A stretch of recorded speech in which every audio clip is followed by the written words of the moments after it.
नमस्कार. वास्तुकरी तथास्तूमध्ये आपल्या सर्वांचं पुन्हा एकदा मनापासून स्वागत. सुख सुख म्हणजे काय असतं, जे तुझ्या आणि माझ्या घरात भरपूर मिळतं. गाडी बंगला नोकर चाकर म्हणजे सुख नसतं, तर जिथे समाधान आणि शांती तिथेच सुख वसतं. असंच समाधान आणि शांतीचा मूलमंत्र देणार आज आपल्याला प्रसिद्ध वास्तुशास्त्र तज्ज्ञ श्री मंदार घैसास सर. आणि आज गप्पा मारणार आहोत IT पार्कमधील गजानन महाराज नगरमधील मधुकर भिवंगडे ह्या परिवाराशी. चला तर मग गप्पा मारूया.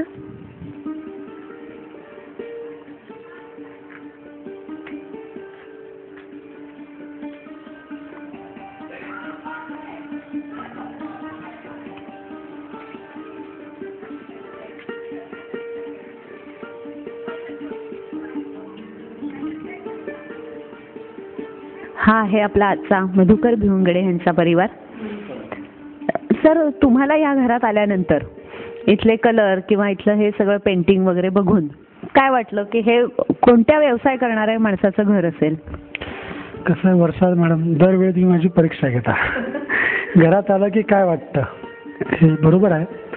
प्रत्येक घरात यायच्या आधी काहीतरी एक चाहूल असते, एक जाणीव असते की आपण कोणाकडे जातोय. एक आपलं आंतरिक मन आपल्याला नेहमी सांगतं की काय पुढे होणार आहे.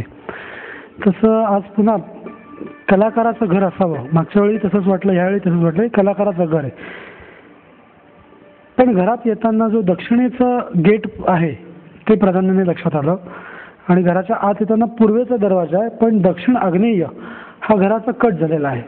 या दोन गोष्टी, जे कलात्मक वास्तू दिसते आहे, कला वैभव दिसत आहे, पण त्याच्यामध्ये काहीतरी थोडीशी खंत असेल अशी जाणीव झाली. कारण का, इग्निशन जशी गाडीची असते तसं आग्नेय दिशा ही घराचं इग्निशन आहे, ते घरामध्ये कट झालेलं आहे, त्याची जाणीव झाली. पण काही एक प्रकारचं काहीतरी घेणं देणं असेल आपलं, निसर्गाची काही इच्छा असेल म्हणून आज तुम्ही मला बोलवलं आहेत. तुम्हाला काय वाटतं, म्हणजे आता तुम्ही जर म्हणालात की तुम्ही टीचर आहात, ड्रॉइंग टीचर आहात, म्हणजे तुमची पेंटिंग्स वगैरे तुमच्या घरात आहेतच लावलेली. मग तुम्ही या घरात आता मला वाटतं 2 वर्ष झाली आलाय, तर इथे आल्यानंतर तुमच्या ड्रॉइंगमध्ये किंवा तुमच्या करिअरमध्ये तुम्हाला काय फरक जाणवतोय का? तसं फार पॉझिटिव्ह असं काय फरक जाणवण्या इतपत नाही आहे. उलट मी थोडंसं आळशी झाल्यासारखं मला वाटायला लागलं आहे करिअरच्या दृष्टीनं. आणि आरोग्याच्या दृष्टीनं म्हटलं तर थोडंसं आरोग्यही काही प्रॉब्लेम सुरू झालेले आहेत. म्हणजे सर, आता आपण जो गेटचाच उल्लेख केलात तुम्ही किंवा दरवाजाचा उल्लेख केलात, तर मागच्या एपिसोडमध्ये बघताना आपण त्यांचं घर हे दक्षिणाभिमुख होतं, आणखीन ते कलाकार होते, तर ते त्यांच्यासाठी योग्य होतं. हेही कलाकार आहेत, हेही ड्रॉइंग टीचर आहेत, तर भिवंगडे साहेबांसाठी काय तुम्ही सांगाल? मागचं घराचा दरवाजा दक्षिणेचा होता, यांचं प्लॉटचा दरवाजा दक्षिणेचा आहे आणि घराचा दरवाजा पूर्व आग्नेय भागामध्ये आहे, पूर्वाभिमुख दरवाजा आहे. पण आग्नेय जे इग्निशन मी म्हणतोय ते कट आहे, म्हणून त्यांना एक आळस वाटतो. काम करायची इच्छा मनात आहे, पण उठावंसं वाटत नाही, काही करावंसं वाटत नाही.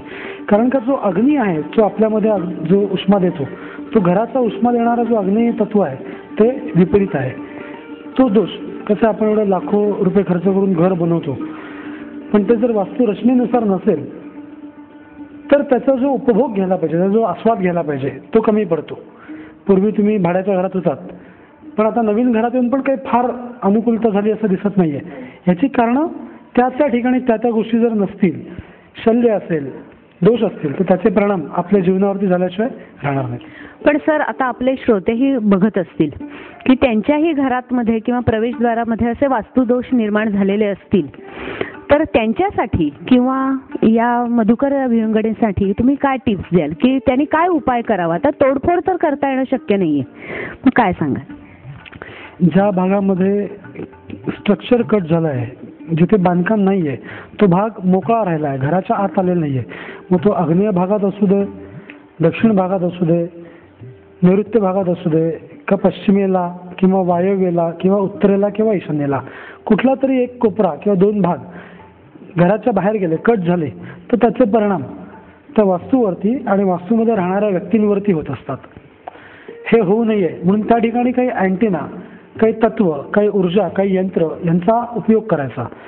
आपलं जर बांधकाम आहे, प्लिंथ आहे, तर प्लिंथमध्ये काही जमिनीमध्ये काही यंत्र, रत्न, काही तत्व काही वस्तू त्या वास्तूमध्ये ठेवल्या तर ते काय अँटिना सगळं काम करते आणि निसर्गातली ऊर्जा ती शोषून घेते आणि आपल्यासाठी उपलब्ध करते.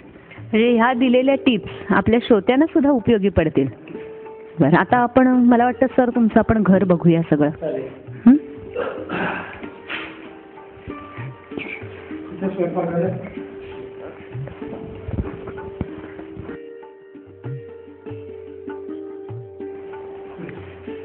सर हे यांचं किचन. वहिनी या. किचन हे गृहिणीचं साम्राज्य.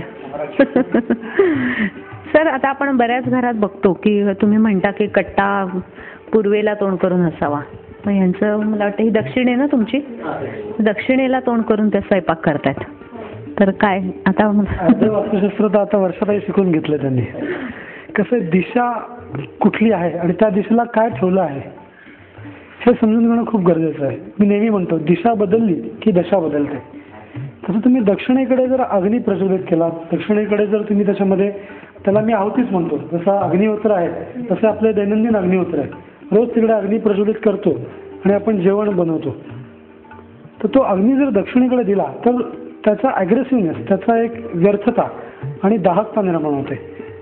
तर बर्नर हा आग्नेयेकडे जरी असला तरी तो पूर्व दिशेला असला पाहिजे, दक्षिणेकडे नसला पाहिजे. तसं वर्षातही त्यांना दक्षिणेचा बर्नर पूर्वेला घ्यायला सांगा. म्हणजे ह्या साईडला पाहिजे, पूर्वेच्या बाजूला पाहिजे. असं पण शेगडीची दिशा जरी हे असली तरी घराचा आग्नेय कोपराच आहे ना तो. म्हणजे असं एक फक्त आता कसं गृहिणीची दिशा तुम्ही म्हणता तसं दक्षिणेला आहे, पूर्वेकडे तोंड करून होत नाही. हा थोडंसं जसं सूर्याला अर्घ्य द्या असं म्हटलं आणि दक्षिणायन चालू आहे तर म्हणून आपण दक्षिणेकडे सूर्याला पाणी देणार का, तर पूर्वेलाच देणार. तर त्याच्याकडे अभिमुख, सूर्याकडे अभिमुख होऊन तुम्ही स्वयंपाक केला पाहिजे पूर्वेला, आग्नेय विभागामध्ये पण पूर्वेला फेस करून हे करायचं. पण आता यांच्या घरात अशी आहे हे झाली आहे, म्हणजे रचनाच तशी झाली आहे. आता यांना काय करता येईल? हे नशीबवान आहेत, त्यांना संधी आहे, घर थोडंसं मोठं आहे, ते काही चेंज करणं कठीण नाही आहे. अग्नीच्या जागी पाणी आणि पाण्याच्या जागी अग्नी असं जर बदल या भिवंगडींच्या घरी केला तर जी त्यांची शक्ती व्यर्थ होते आहे, ज्या ठिकाणी पाणी पाहिजे तिकडे अग्नी आला, ज्या ठिकाणी अग्नी पाहिजे तिथे पाण्याचा मारा होतोय, तर ते ऊर्जा त्यांना आळसच येणार, काही करायची इच्छा असून पण होणार नाही. अग्नेय दिशा घराचा कट आहे, शिवाय दक्षिणाभिमुख वहिनी स्वयंपाक करतात, त्यामुळे एक नर्वसनेस, एक प्रकारचं व्यर्थ जाणं, खर्च जास्ती होणं, अशा प्रकारचा अनुभव येत असताना हे चेंजेस करा. आणि आपल्याही घरी नेहमी शक्यतो पाणी, प्यायचं पाणी हे स्वयंपाक करताना आपल्या डावीकडे असलं पाहिजे आणि दक्षिणेकडे, नैऋत्येकडे सिंक आलं तरी चालेल, ईशान्येकडे किंवा नैऋत्येकडे. हा बदल तुम्ही नक्की आपल्या घरी करा. मी असं वाचलंय की हिरवा रंग किचनला द्यावा, खरं? हिरवा रंग किचनला लाईट ग्रीन चालेल, पण डार्क ग्रीन केला तर कारण का तो हिरवा रंग हा बुध ग्रहाचा आहे आणि उत्तर बाजूला हिरवा रंग असावा. उत्तरेला समजा किचन आला असेल तर लाईट ग्रीन चालेल, पण आग्नेय दिशेचा कलर हा तांबूस रंग आहे, तो त्यातला लाईट कलर आयव्हरी कलर वापरायचा. चर्चा अशीच रंगणार आहे, पण वेळ झाली आता एका छोट्याशा ब्रेकची. ब्रेक नंतर आम्ही लवकरच परत येऊ. तोपर्यंत पाहत रहा वास्तू करी तथास्तु.